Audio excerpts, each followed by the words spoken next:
Today, I'm going to give you a misreading of Kierkegaard.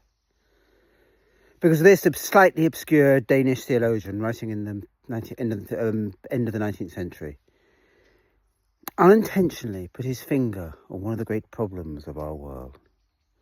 But let's start off with the good stuff. This is going to be based on one ecstatic of essay on Kierkegaard, his essay on Abraham. Kierkegaard starts off with a real point. What, he says, if the world is really as it seems to be? Darkness and sorrow, with no glimmering light at the end. What then? That is clearly unthinkable, so humans have refused to think it. They have created for themselves great leaders, heroes, men of myth, like Agamemnon. Men who were capable of sacrificing their daughter, although it broke their heart, for power. Men who would commit murder in order to be a great king. These then are the great father figures, Kierkegaard says, of our imagination. And yet, in human history, there is a very different would-be child murderer, sacrificer to a god, Abraham. Because unlike Agamemnon, Abraham was not sacrificing Isaac for any reason. He was sacrificing him simply as a matter of faith, because a God whose purpose and power he didn't understand had asked him to do it.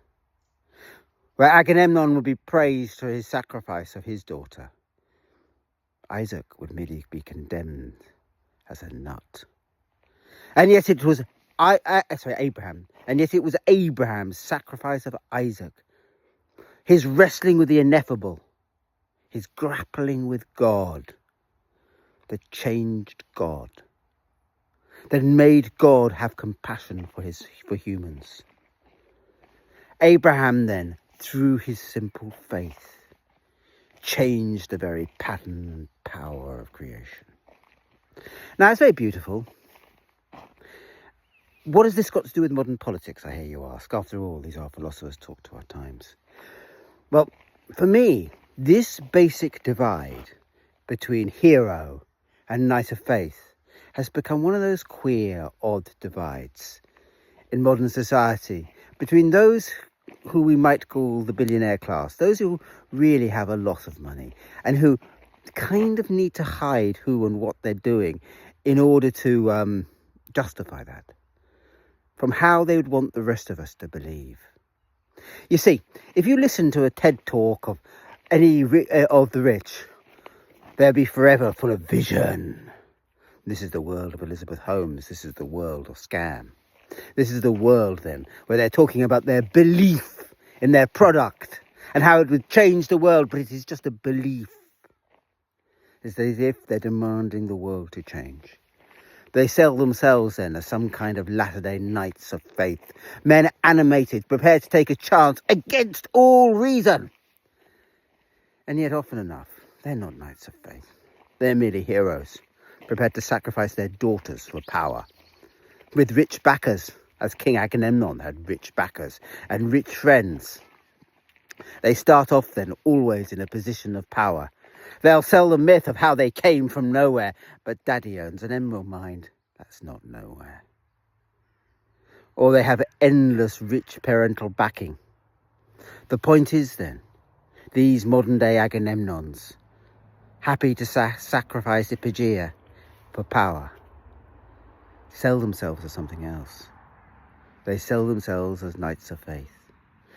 But worse than that, our society would have us believe, the small guys, I'm about to be jumped at, maybe, that we were knights of faith. That we were heroes. That all we had to be, like Agamemnon, was sacrifice the days of our lives. All we had to be was to sacrifice the very poor, those on unemployment benefit, who we pay for. And somehow, our world would be better. Work hard, we're told. Be like heroes working. Don't be like this dog jumping at me. Can you see her down there? There she is, having a good old jump. Anyway, that's totally beside the point. Do not be like this dog, and everything will come good for you. Sacrifice then to the gods. Honour those in power, and they will treat you well. And so, an entire myth where you are counselled to sacrifice everybody who is somehow less fortunate than you, and all the hours of your life becomes the dominant myth. For instance, in France at the moment, they're trying to persuade the workers that their poverty lies in unemployment, in the chômage, in the unemployment benefit. That all they have to do is cut unemployment benefit, and everybody will become somehow magically wealthier. Sacrifice Iphigenia, and you can sail to Ilium. But of course, it isn't true. As the good French commentators point out, the chômeurs and the poor workers, they're on the same side. Because it is only the existence of the unemployment benefit that allows workers to leave jobs where workers have become utterly exploitative. You get rid of unemployment benefit, you turn masters into slave masters. And that's the point. This is a sacrifice then, actually against the interest of those who are being asked to make it. They're being told they would be heroes, but all they'd be is knights of faith, taking upon a punt on a god that wasn't listening. Sacrifice then the days of their lives, sacrificing then the poor. For what? To gain favour with the gods? The great gods of capitalism who don't give a fudge about them? That's it. Leaders sell themselves as knights of faith, but are rather heroes, scrambling on top of each other, whipping their soldiers into war. While workers are told that they are heroes, but really they're merely taking a punt upon a future and a god that knows no shame.